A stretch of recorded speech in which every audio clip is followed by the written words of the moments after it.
Friday, he will travel to Michigan.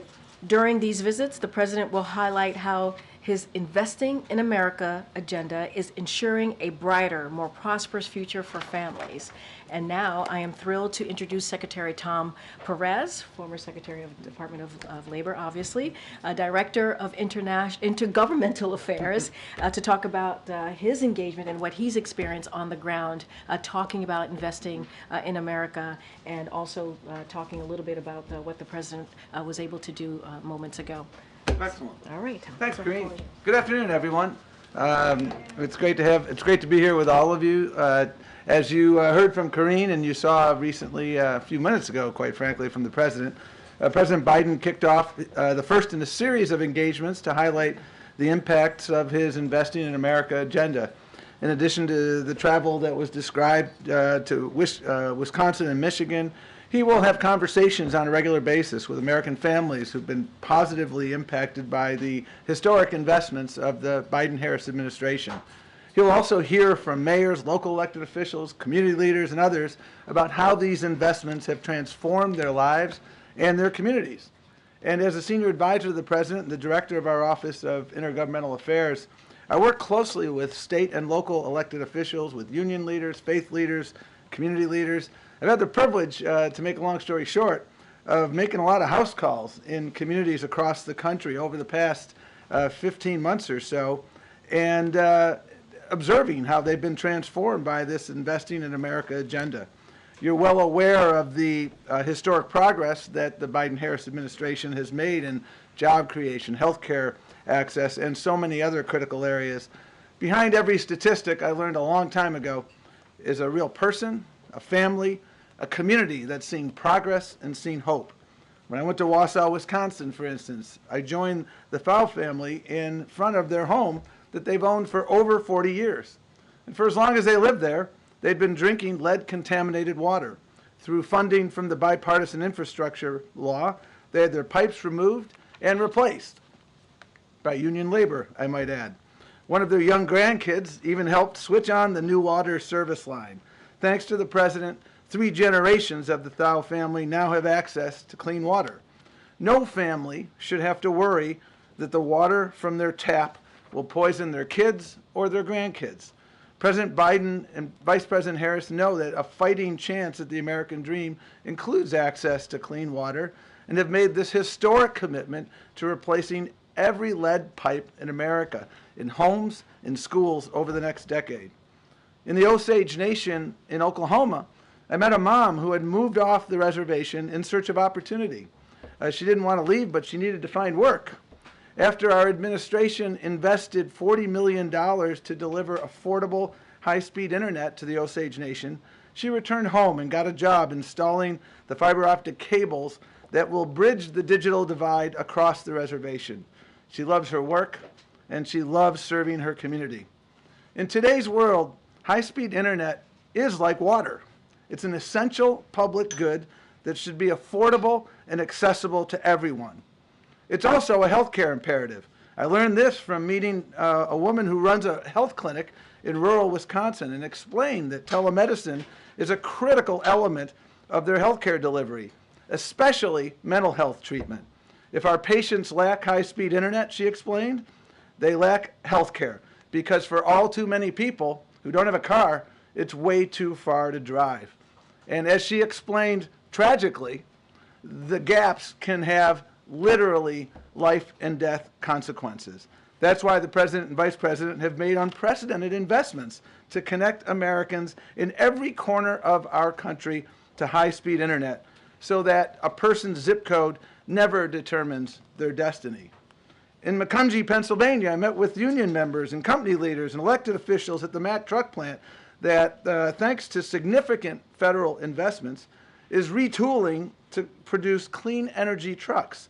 For instance, they are manufacturing electric garbage trucks for municipalities that are trying to meet their clean energy goals. They even let me test drive one. I used to work on the back of a trash truck when I was in college, and that was kind of a thrill, parenthetically. But in communities like Macungie, one of the greatest fears that parents have is that their children will have to leave town to chase opportunity, to find a good job. These investments in Makunji and in other communities like Makunji across the country are changing that equation across America.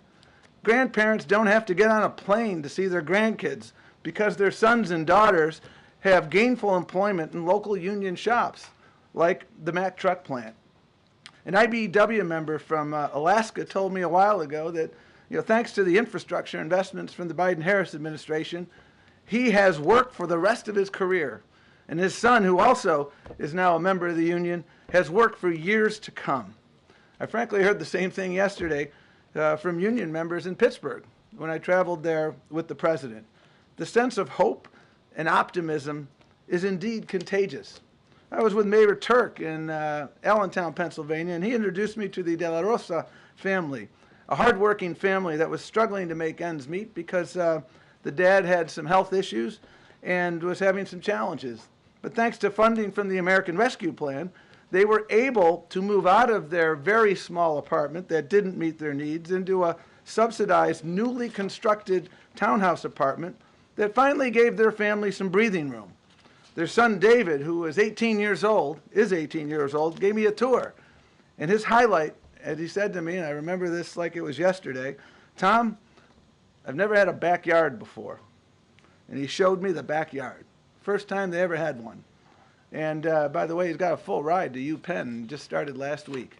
And we're going to continue to stay in touch because Mayor Turk and mayors across America, Republicans and Democrats, have said to me repeatedly during my house calls that they have never had the opportunity to do more good for more people than they've had over the last 3.5 years, thanks to these investments by the Biden-Harris administration. And I'll note that business leaders have expressed a similar sentiment.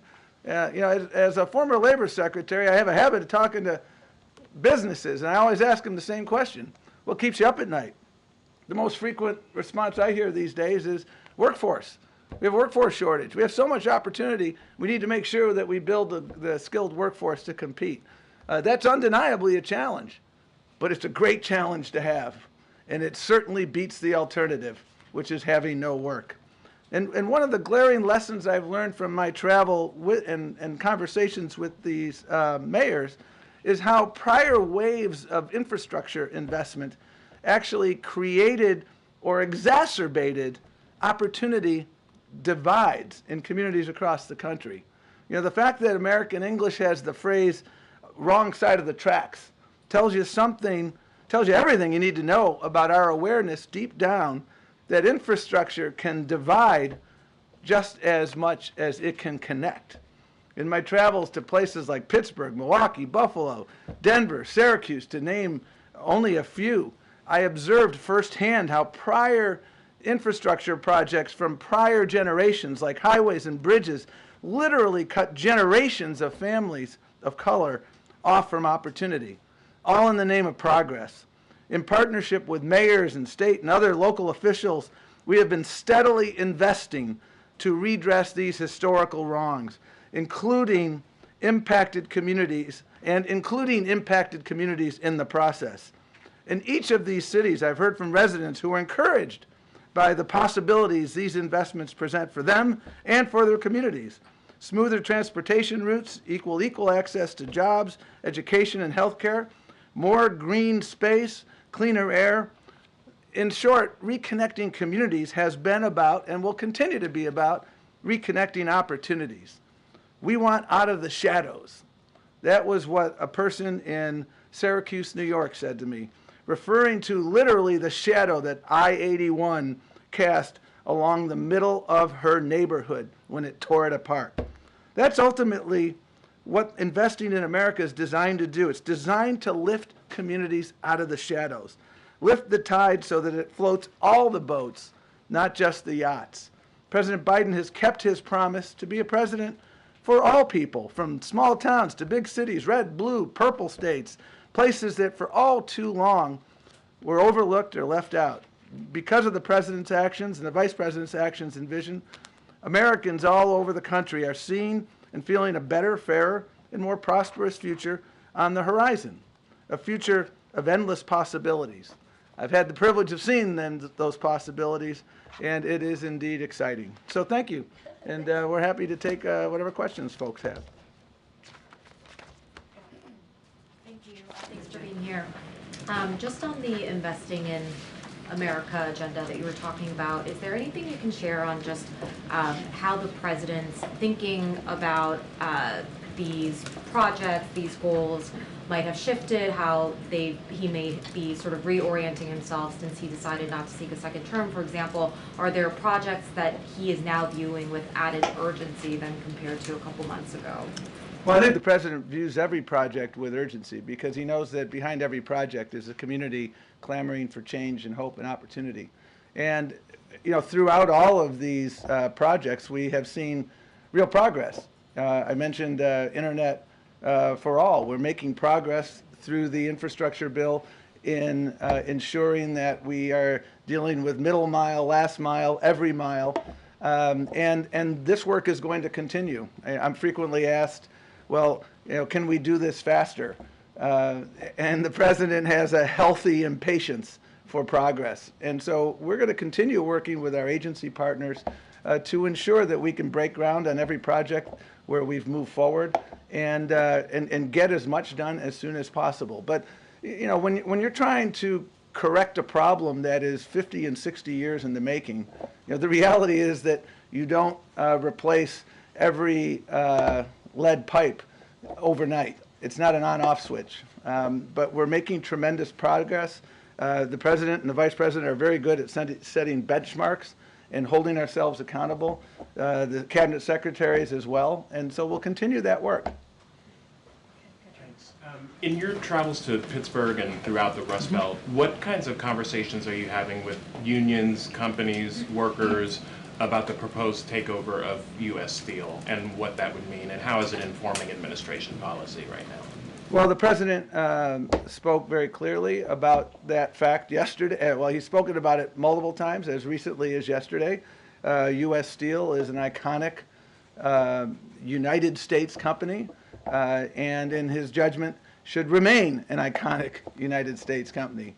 And so I think the president has been very clear on that and will continue to be. And our conversations yesterday with union members were very much along those lines. And is the administration going to actively move to block that deal? Well, there's a process underway now that is working its way through, and I won't comment further because I want to respect that process. Thank you. So I've been talking to a lot of voters in battleground states, and the top issue I hear over and over again is the economy. They still feel like prices are too high and that wages and opportunities aren't keeping up. So why do you think so many Americans are either unaware of Biden's economic investments or haven't felt those benefits? And will any part of the Investing in America agenda impact voters between now and November? Well, I mean, it's always important to understand where we were, where we've come, and where we need to go. 4 years ago, we were in the throes of a pandemic exacerbated by a president who got so many things wrong and so many needless funerals because he didn't follow the science. We were in a pandemic-induced recession that resulted in millions of jobs that were lost. And the president came in, and the American Rescue Plan is aptly named because it really did not only rescue the economy, but it rescued many lives, and it ensured that we could move forward.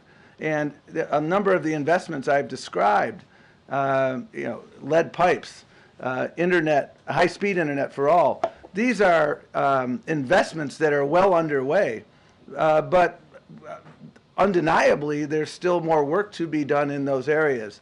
When you look at wage growth is growing by more than the rate of inflation, which means now people are making more than the cost of living, so they have more money in their pockets. And what we need to continue to do, because people are living their lives, they don't, I understand this because I've spent a lot of time, at kitchen tables, and people don't spend the amount of time devouring politics that, some folks here in Washington do. They're living their lives. And the purpose of this tour, quite frankly, is to remind people, because I can't tell you the number of times people look at a community center in a city or a town and they were unaware that that community center got built in no small measure because of money from the American Rescue Plan. So, we undeniably understand that there's more work to be done, But at the same time, as people understand where we were and where we've come, I see excitement everywhere about where we're going. I'm hoping you can expand on this a little bit. Sure. Is the purpose of this tour to promote policies that were already passed, to build public enthusiasm for the president's agenda? And obviously you're a political creature who was a former DNC chair, and I don't want you to violate any rules. But is it a coincidence that the president is going to two critical blue wall swing states for the first stops on this tour? Well, the first speaker today was Randall Woodfin, the mayor of Birmingham, Alabama. We're not looking at red or blue. We're looking at red, white, and blue. If you look at where infrastructure dollars, if you frankly follow ARPA dollars, follow every funding stream, you can't disaggregate red states, blue states. The president has said repeatedly, and the vice president have said, we are the president and vice president for everyone. In my travels that I described, I've been to Oklahoma, I've been to Texas, I've been everywhere where we are seeing investments. And the purpose of this, and it kind of gets back to the most recent question here, is educating people about what has been accomplished. People have a right to know how their taxpayer dollars are being spent. And a big part of this tour is to educate folks that your library that didn't used to have high-speed internet, and I've been to one of those libraries, and it now has it. And by the way, libraries are workforce hubs in many communities, because that's where people go to do interviews. That's where people who are, don't have a computer at home go to write their resumes and things of that nature.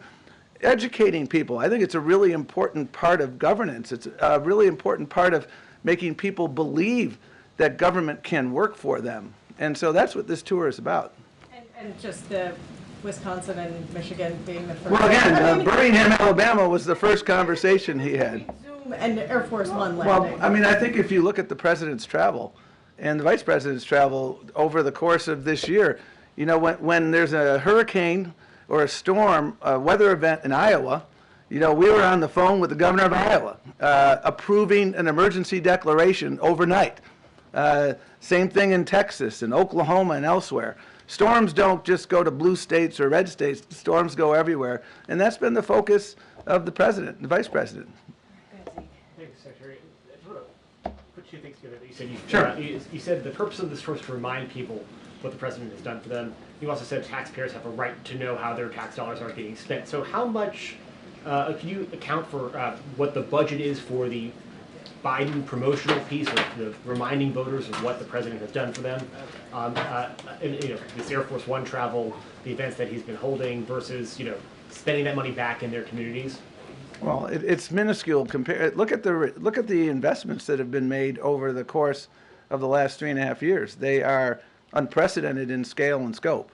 And I can take you to virtually every community across the country, and we can take a tour, and you can see where ARPA dollars were put to bear, where you now have a new housing project. The project in Allentown, Pennsylvania, was ARPA dollars and some HUD dollars, and they were put together. And so I think it's really important for folks, and again, it gets back to her question of a few minutes ago, to educate people about the fact that government can work. There have been a lot of folks over the course of a long period of time who have tried to shake people's faith in government. And if there's one thing I've seen over the course of the last 3.5 years, and I'm also a former local elected official, when you're working with mayors and county executives and they're able, and you're working together with them, they're the people that get seen in the supermarket, and and your local church or your mosque or your synagogue. And when you're able to talk to them and explain to them, here's how we're improving our education system through these investments. When you're able to show folks that, this bridge, finally, people used to talk about infrastructure week, but we now have an infrastructure decade. The Brent Spence Bridge is not an idle hope. It's about to break ground in the months or so ahead because of work from actually Republican and Democratic people coming together. But why should taxpayers foot that bill to burnish the president's legacy? Should your campaign dollars? This isn't a legacy issue. This is about educating the American people about what we're doing and what we're accomplishing so that they can see the fruits of their taxpayer investments. Hi, Tom. Thanks for doing this. There's one word that I did not hear in your remarks, and that's Bidenomics. So is this infrastructure spending part of Bidenomics? This infrastructure spending is part of ensuring that every community in the country, you have safe infrastructure, you have infrastructure projects that are inspired by considerations of equity. So you're not building I-43 and I-94 in Milwaukee by taking out 15,000 black homes and 1,500 black businesses. And people can understand that it's a project that's going to work for everyone. That's everything that the president has done, whether it's the CHIPS and Science Act, whether it's the infrastructure bill, whether it's the American Rescue Plan, whether it's the Butch-Lewis Act, which helped literally millions of retirees retain their pension, their hard-earned pension. These are all about opportunity and making sure that people get a fair shake and making sure we're addressing our climate imperatives and making sure we're building an economy that works for everyone. But it's not using the word Bidenomics and acknowledgement that that messaging didn't work. It's about results. And that's what this tour is about, showing results from our investments. It was a yes or no question. Say Phil. Get Phil. Hey, Phil. A moment ago about high-speed internet, and I wanted to ask you, Brendan Carr, one of the commissioners on the FCC, has expressed frustration that despite the $42 billion that was included in the president's infrastructure bill in 2021 through a program called the Broadband Equity Access and Development Program, that not a single project is underway and not a single home has been connected to broadband as a result. Is that accurate? Can you tell us? I'll have to talk to the families who've been connected as a result of middle mile programs. I was up in New Hampshire 7 months ago. This program specifically? Well, I don't know. I did not get the precise funding stream through which the homes of people I met in New Hampshire are now connected, or the library in Wisconsin is now connected. But what I can tell you is because of leadership at both a federal and a state and a local level, these communities and federal dollars, these communities now have affordable high-speed internet. The one thing I will say about the FCC is we work very closely with them to make sure that people who couldn't afford internet could get a subsidy. The American Connectivity Program was something the president and the vice president very strongly supported. It expired in May, I believe, of this year, and we spent a lot of time. We sent over a supplemental budget request, and by the way, almost 50% of people eligible for that subsidy are military families. And that's unfortunate that the Republicans in Congress chose not to extend that, because more people participated in that program than were participating in food stamps. So this is not a small program, $42 billion. I mean, that's a big deal. Does the White House have an estimate of how many homes have been connected to broadband? I don't have that at hand, but I can certainly work with you to answer that question. Get that for you, for Sure. All right, thank you, Tom. Thanks a lot. Appreciate it, thank you. Take care. All right, first time at the podium. Thank you, Mr. Secretary. Okay, Zeke, I don't have anything else at the top, so go for it. Thanks, Karine. What did the president mean when he said Israeli Prime Minister Benjamin Netanyahu wasn't doing enough to reach a hostage and ceasefire deal? So here's what I'll say. He was asked a question by your colleague, a direct question, and he answered it. What I will say, I think more broadly, which is important to note, and the president said this in his statement over the weekend, is that make no mistake about it, Hamas leaders are going to pay for these crimes. And he and his team, for sure, will keep working around the clock to get this hostage deal done. And this is a president that has been pretty clear about that. He's spoken about making sure that we get this hostage deal done. He's met with the hostage families, all of them. We know that the National Security Advisor, Jake Sullivan, is going to have a conversation with the American hostages this week. And so this is something that we are working again around the clock, 24/7. This is something his team is really steadfast, making sure that they're continue to be focused on this. And look, our teams are in constant conversation with the Israeli government on all levels on a daily basis. And I think that's important to note as well. But we will make no mistake as to who is responsible for this, and this is Hamas leaders. Specifically to my question, what did the president mean that Benjamin Netanyahu is not doing enough? I don't have anything more to add. The president was asked a direct question. He answered that question. What I can say is that, what I can say is this, is that we have made it very clear. The president over the weekend made it very, very clear as to who is responsible. It is devastating. The heinous acts that we have seen by Hamas is devastating. And those 6 hostages, their families are grieving. The president was very clear about that in his statement over the weekend, and he's going to continue to work around the clock. And that's the focus of the president and this administration. Quickly on a different topic, the president yesterday also said that he was a little remorseful that the Secret Service wouldn't let him go into the crowds the way he once was as a candidate. Was that in response to any specific change, or just has something changed in terms of the security around the president, or is that just So I did see the president say that. I would have to refer you to the Secret Service to speak to the president's comment. That is something that when it comes to the president's security or any of the security of the 4 principles, I can't speak to that from here. You have to speak to the Secret Service. Kathleen. Thanks, Karine. Kirby said that President Biden has been very personally involved in the ceasefire negotiations. Can you give any color on any meetings he's had today on the Middle East? Any meetings with his aides or foreign leaders on this today? So, as I said, his aides are in regular touch on a daily basis on this particular issue of trying to get this hostage deal. It is a priority. It is a must. We want to get this done. The president, as you know, and the vice president were in the Situation Room yesterday, meeting with a few of their advisors of this administration to talk about next steps, to talk how we're going to move forward here. We talked about how we are also continuing to engage with our co-mediators, which is Egypt and Qatar. That continues.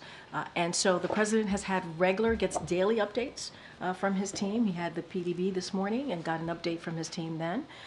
And so he is, and has had, even during the past 2 weeks, we have read out multiple conversations that the president has had with leaders in the region, including Egypt and Qatar. So that is not going to end. The president focuses on that on a daily basis. He is passionate, committed, wants to see this happen, and his team is working around the clock to get this deal done, and that's what we're going to focus on. The president was the last person to face Donald Trump on the debate stage. Vice President Harris will be doing so in a week. Has President Biden shared any pointers or advice to the vice president? So as you know, they were together yesterday. They were shoulder to shoulder, right? As they have been in the past 3.5 years, working on behalf of the American people. You certainly will continue to hear, as we heard from Secretary Tom Perez, on what we're going to do to continue to make sure we deliver on the unprecedented results that we've gotten for the American people. Look, what I can say, and I'm going to be super mindful, because there is the Hatch Act, as I say all the time. I know you guys love me saying that. The best choice, this is the president that said this, the best choice that he's ever made is to pick the vice president as his running mate. And so he is certainly very proud of the vice president and has seen her as a critical partner over the last 3.5 years. They talk regularly. They talk very much regularly. You saw them yesterday, and they certainly stay in touch. I just don't have anything beyond that to share. Okay, go ahead, Trevor. What more could Prime Minister Netanyahu be doing to get a deal done in the president's view? So look, I don't have anything to add, or any color or anything more specific to add to what the president said yesterday. Again, he was asked a direct question. He answered it. Don't have anything else to add. What we're going to continue to do is continue to have conversations on next steps with our co-mediators, as I mentioned moments ago, Qatar and Egypt, to figure out how to move forward. we are committed, this president is committed to making sure that we get a ceasefire deal. We got to remember what this means. This means that it ends the war. The president wants to see this war ended.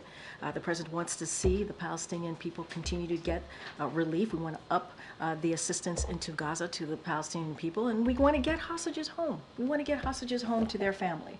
And what we, the story that came out over the weekend of these 6 hostages, obviously one of them being an American citizen, is devastating.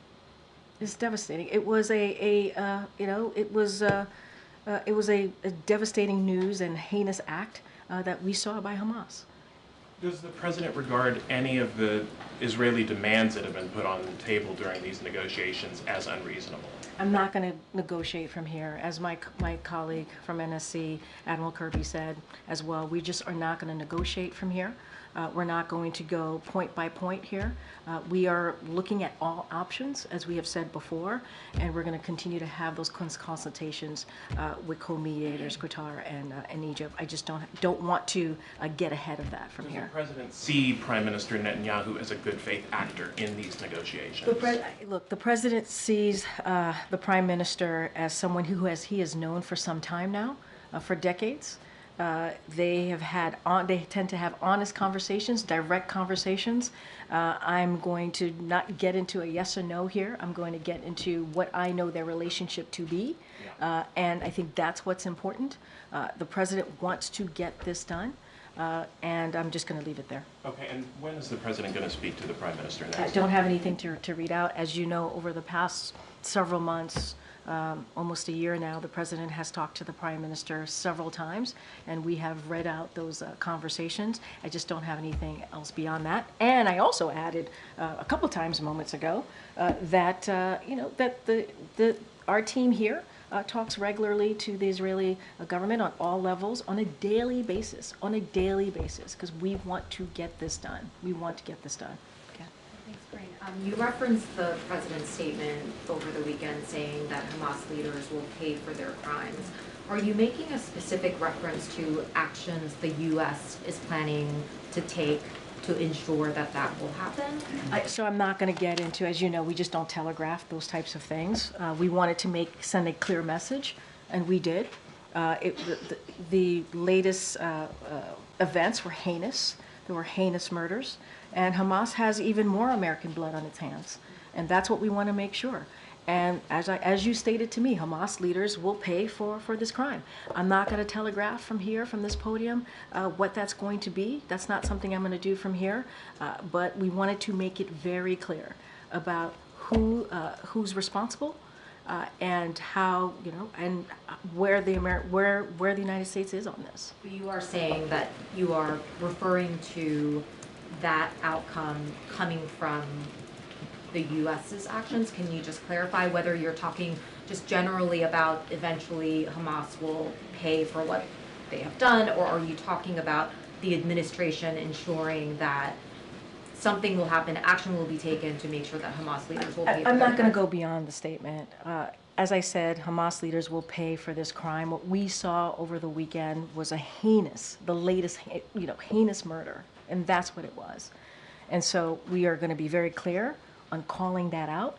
If anything, Hamas has even more American blood on their hands, even more. And so we're going to continue to be really clear. I'm just not going to go beyond that statement, beyond what I'm saying here. I'm not going to telegraph anything from here. And we wanted to make the president in his statement, I think, was pretty clear. But we do not telegraph on what that could look like. And just following the death of another American hostage, can you talk to us about where the administration is now on the idea of some kind of deal, some kind of attempt to rescue just the American hostages, not as part of a broader package? No, I understand the question. I know that's come to us a couple of times. I'm not going to get ahead of what we're trying to do right now, which is get a ceasefire deal. I don't want to get into hypotheticals at this time. I'm just going to be super, super mindful. We are going to focus, continuing to have our conversations, consultations with Qatar and Egypt on the next steps on how to get this done. It is a priority for us, and so not going to get beyond the hostage deal that we're trying to get at this time. Is the president concerned that there could be another moment, another day when he learns that an additional American hostage has been killed as he's working on this deal? I mean, he's the president of the United States, and he cares about American citizens. He cares about innocent people. And this is why he's been working around the clock with his team. His team has been leading this effort and working around the clock in getting this deal done, of course. And we can't predict what's going to happen next. We can't. And so, these are dynamic situations. And so we have to continue to work around the clock to get this done, and that is the president's commitment. I don't think I've seen you in the briefing room before. It's nice to be here. Yeah. What's your name? Thank you. It's Scott McFarland. Hi. Oh, that's right. Hi. Good to see you. Let's talk about this some more. Yeah. This is lovely. Sure. Let's go have some back and forth. Hey, Scott. Last month, the president in an interview said he's not confident at all about a peaceful post-election in America. What's the White House's concern about unrest, baseless challenges to election certification, and is the administration doing anything to prevent or protect against danger? So I'm going to be really also very thoughtful here, not get ahead of what's going to happen in the upcoming months.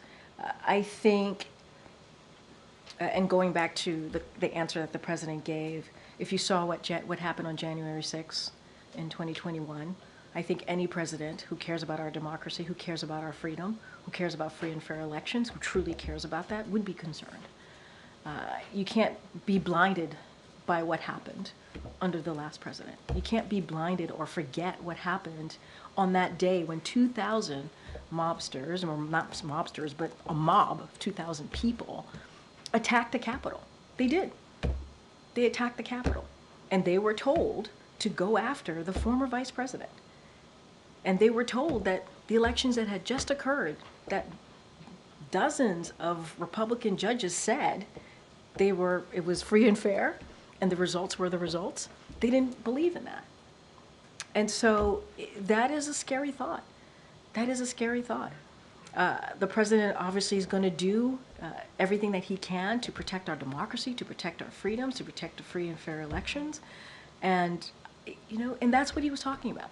All you got to do is go back 3 years and see what happened and see what the former president did and what he led, But obviously, I'm not going to dive into the specifics of that. There's an investigation, but we heard from the former president what he said directly, and so I'm going to be super mindful. But the president said it himself. He has concerns.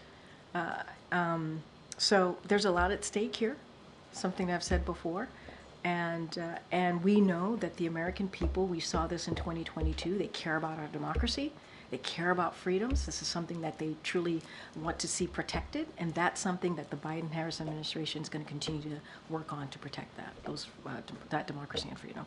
Okay, Gabe. Thanks, Karine. Does the president support the 10,000 hotel workers that went on strike? So we have seen the reporting of what's currently happening with Unite Here. The president was out and about yesterday with the vice president in Pittsburgh on Labor Day, which is something that obviously the president, when it comes to labor, when it comes to being the most pro-union president, he is very proud to have that title. Look, so what I can say as far as Unite Here and the 10,000 workers, I believe in 24 or 25 hotels that we're talking about now. We support collective bargaining. That's something that the president has said throughout his career and believe it's the best way for Americans, American workers and employers to come to agreement that works for all parties. All workers, including hospitality workers, should have good jobs with fair pay and benefits that give them the opportunity to provide not just for themselves but also for their families. And that's what the president wants to see. So what we will encourage, this is what we've done before when we've seen these types of strikes, is we encourage for folks to come to the table, negotiate in good faith towards reaching a strong contract. And that's what the president believes, and that's what the president wants to see. And also, has the White House been in touch with Turkish authorities over the attack on the 2 Marines in Turkey? So obviously we're troubled by the assault that we have seen, that you all have been covering on the U.S. service members, and are happy to hear that they are safe now and have returned to the USS WASP. I believe the National Security Advisor was going to put out a statement, Jake Sullivan, on this. If he hasn't, I'm sure it's coming shortly. We appreciate the Turkish police, the actions that they have taken.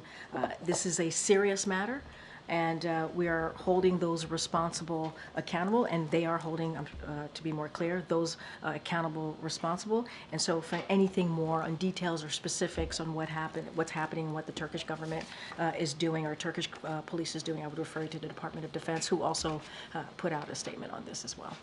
Okay, Peter. Thank you, Karine. In the president's public comments, why is he harder on Benjamin Netanyahu than he is on the terrorist leader of Hamas? The president has been very, very clear about Hamas leaders and what they have done. He was very clear on October 7th. He has been very clear multiple times thereafter on what Hamas has done. And they have, I mean, they are, it is a heinous murder of what they did recently. And what they did on October 7th, and what they, more than 1,200 souls were taken, and then hostages were taken. That's why we're trying to get this deal done, to get people home to their families, including American hostages. And we'll continue to be very, very clear about that. He was asked a question, he answered it directly, but Hamas is responsible. They have more American blood on their hands. The president was clear about that in his statement, and he will, and he has been over almost a year now, has been very clear about that, and will continue to be so. A different topic. Since when does the vice president have what sounds like a southern accent? I have no idea what you're talking about. Well, I mean, this is... she was talking about unions in Detroit using one tone of voice. Is this something that you think... Same line okay, Peter, that she used the same line in Pittsburgh, and it sounded like she at least had some kind of a southern drawl. I mean, do you hear the question that you're... I mean, do you think Americans seriously think that this is an important question? They care... You know what they care about? They care about the economy. They care about lowering costs. They care about health care. That's what Americans care about. So, that's what they want to hear. This is something... They care about, your colleague just asked me about, what basically we talked about, went back and forth about democracy and freedom. That's what they care about. I'm not even going to entertain some question about the president. It's just, hearing it sounds so ridiculous. Well, but hearing it is... The question, I'm talking about the question is just insane. Is that how she talks in meetings here? I'm just, Peter, we're moving on. We're still moving around. Go ahead, Anita. Thanks. Starting with Ukraine and this recent attack, has this shifted the administration's response to Ukraine's request to be able to do long-term strikes in Russia? And then just quickly, when the General Assembly happens, we understand that Zelensky is going to come to the U.S. Is he going to meet with President Biden and Vice President Perez? Your last question, you're jumping way ahead of me. I don't have anything for you as far as President Zelensky specifically attending and not attending. I mean, that's something that you would have to talk to the Ukrainian government. What I will say is the latest strike is obviously it's horrific. It's a reminder of Russia's brutality. It's something that we cannot forget. It is also critical that the world continues to stand with Ukraine as they are fighting for their sovereignty, as they're fighting for their freedom. And so what we can say from here is that President Biden has been very clear for his support for the Ukrainian people, and that continues to be unshakable. And that's what I can say. As far as our policy, to your first part of the question, nothing has changed. I don't have a change of policy to speak to. The moon.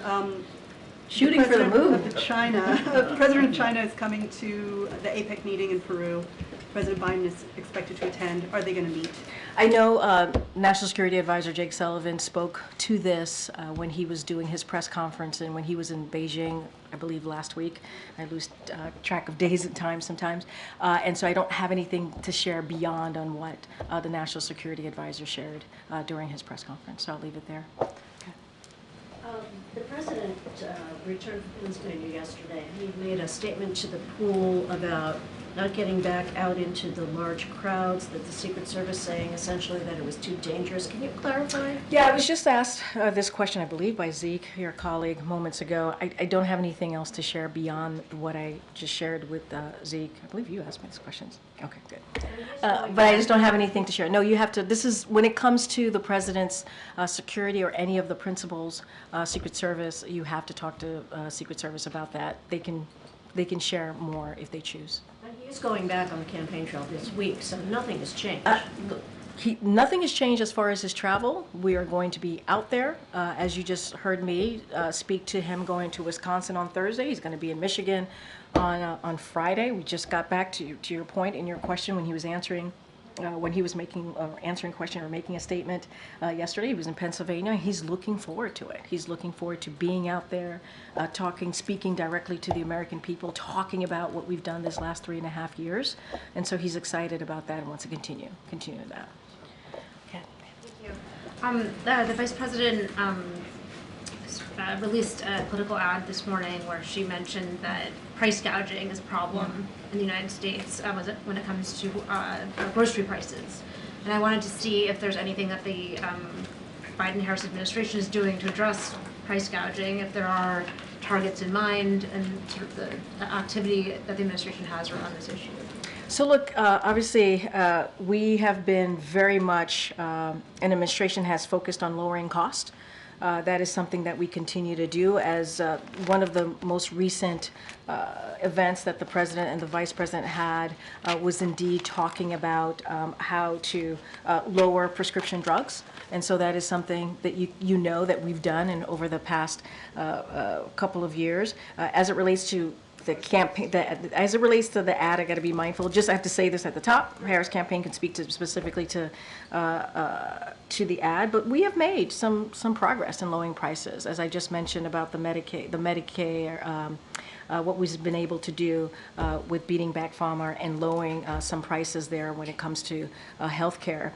And they have taken on price gouging. This is something that we have done here in this administration, including partnering with state attorneys generals to crack down on anti-competitive behavior in grocery and agriculture markets. That is something that we have done in the past 3.5 years in this administration. And so obviously, it's something that we have focused on. What we want to do, and this is an issue that Americans care about, the economy. We want to continue to lower costs for Americans. We want to make sure that big corporations and billionaires pay their fair share. And we want to make sure that we build an economy that works for all, from the bottom up, middle out. This is all connected. In what the president and this vice president has tried to do over the 3.5 years. Does the White House believe that price gouging is, despite the efforts that you described, that price gouging continues with grocery prices? Yes, we've talked about this. We have seen, now to be clear, we have seen grocery prices come down over the past year or more, and so that is important. And a lot of that is the work that's been done from this administration. The president has called out companies, right, who we know were doing just that, raising the cost. But what we believe is that we want to make sure that Americans are not played for suckers. You've heard the president say this. They are not played for suckers, and that we're going to continue to do everything that we can to protect them. And so, again, we've done work on dealing with price gouging, working directly with state attorney generals to crack down on certain actions that we have seen, and we'll continue to do that. And then just one other topic. It was striking, at least to me, to see the White House tweet out a photograph of the president yesterday meeting with his hostage team in the Situation Room. Is there a military option that's being considered to help release the U.S. citizens that are being held against their will? Yeah, it's a very similar question that I just got from your colleague. I appreciate the question. I'm not going to get into any plans or policies from here. That is not something that I'm going to do. What I can say, and this is something that we have talked about, something that you've heard from this administration, is we are going to continue to get that ceasefire deal. We believe it is critical. We believe it's important to get that done. We want to see this war end. We want to see hostages come home, including American hostages, come home to their families. I just don't have anything beyond or outside of working around the clock to get the ceasefire. to. You're not ruling out the idea. I'm not, I just cannot get into that from here. What I can speak to is the ceasefire deal that we've been working on to get. We believe we're closer and closer, and that is our focus. That is the president's focus. I'm not going to speak to military operations. I'm not going to do that. That's not something that I could do from here. I would never do that. Never telegraph anything like that from here, and not from this podium. And so that's what I can say. Our focus, ceasefire deal, working continuously with our co-mediators, Qatar and Egypt, on next steps on getting to that hostage deal. That's our focus. Okay. What's the White House reaction to the UK's decision to withhold some arms from Israel over those concerns about that they would be used essentially to violate international law? So I know that they've spoken to this, the UK government, so certainly I would refer you to the UK on their own determination and what that actually means, what standards under the UK law specifically, and how it's been applied here. So that is something that they have to speak to. I just don't have anything beyond that. On the White House side, has there been any conversations with the UK about what that means? And does that have any impact? Does this kind of decision have any impact on the goal of getting a ceasefire deal? So look, what I can say is we're going to continue to try and work and get on a ceasefire deal. That's our focus. That's what we're going to continue to do. If you're asking me if we were giving a heads up by the UK government, we were given a heads up by the UK government. But this is something this is their determination. This is something that they have to speak to and how they get to that decision. We are determined to get and committed to get the ceasefire deal. Our commitment to Israel's security remains ironclad. That is something that we're committed to, and we've said this. We've said this from this podium many times. Israel faces a number of threats from throughout the region, and so that is ironclad. That has not changed. But we are trying to get that ceasefire deal working around the clock. That's what we want to see. That's our focus. Okay. How concerned is the White House for Vladimir Putin getting a red carpet welcome in Mongolia despite an arrest warrant of the ICC? So look, so obviously we're aware of the visit, of Putin's visit to Mongolia, and we have said this before, and I'll say it here: we don't believe any country should give Putin a platform to promote his war of aggression against Ukraine. There is no doubt that members of Russia's forces and other Russian officials are committing war crimes or other violations of international law in Ukraine, and we have been clear that those responsible must be held to account. We expect that Mongolia will adhere to its commitment to and support for the principles of the UN Charter, including sovereignty and territorial integrity, and convey that these principles must be upheld across the world, in Europe as it is in Asia. So that's what we want to see. Gotcha. Thanks a lot, Karine. On the Investing in America event that we had earlier today, the events that the President will have later this week, obviously the President wants credit for his domestic legislative accomplishments. Has the administration just simply considered putting a sign on an infrastructure project saying this infrastructure project brought to you by the Biden administration? So I believe when we've traveled, I've seen some of those signs, and so that's not uncommon, right? To see signs when a big project or a big legislation is passed into law, and there's federal funding. To see signs like that, I think I've seen it across the country when we've traveled. But look, this is about, and this is very much what the Secretary was saying, is that making sure Americans know what this administration has done, making sure they know what's available to them, making sure that there are opportunities, whether it's the economy and lowering costs, whether it's making sure that you can buy a home, an affordable home, medication that you might need, because because you're paying too much, and because Big Pharma was certainly gouging you, and so the president has been able to beat Big Pharma. Those are things that the American people need to know. They need to know what this administration has done, and this is what we've been doing the 3.5 years. Yes, we're talking about Wisconsin, we're talking about Michigan, and obviously the president was in Pennsylvania yesterday, but this is one of the things that the president enjoys doing, being out there talking directly to the American people and also making sure that news gets there, right? That gets there about what this administration has done and what we will continue to do in the final 4 months of his term. And the president was out with the vice president yesterday in Pittsburgh, Pennsylvania. What do you think he brings to the table when he is right there beside the vice president as she is campaigning for president? You just talked about investing for America. You just asked me, you just heard from the secretary about his own experiences. He gave anecdotal stories about what he has seen across the country with what the president's Investing in America agenda has done to change their lives.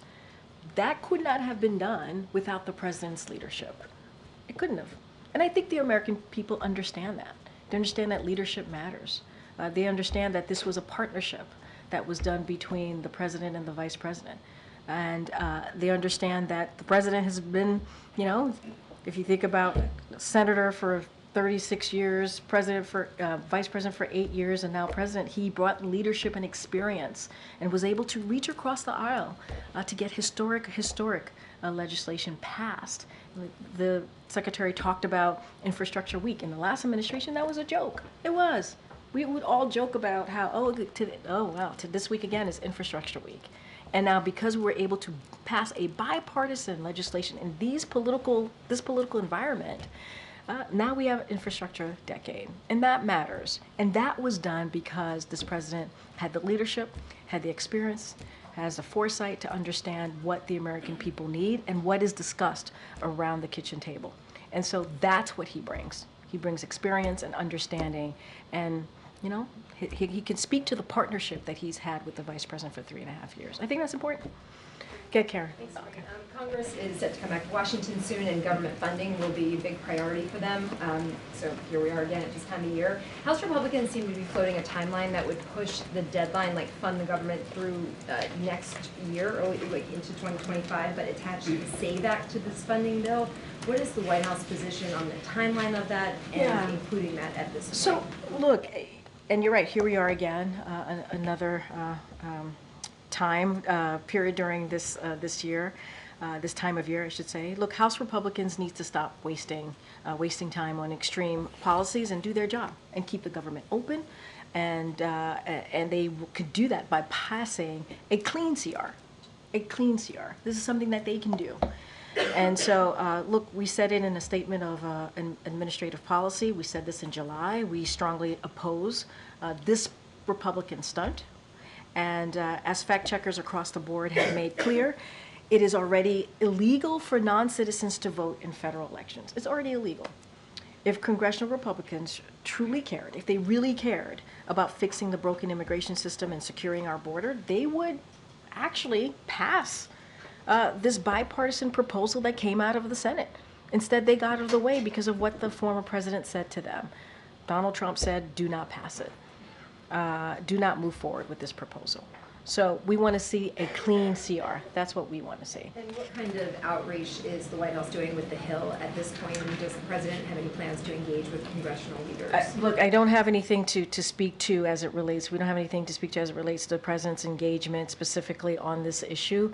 As you know, we have an Office of Leg Affairs. That Office of Leg Affairs is in constant contact with members in Congress about an array of issues, important matters that the American people care about, and so we're continuing to do that. All right, everybody. Thanks. See you tomorrow.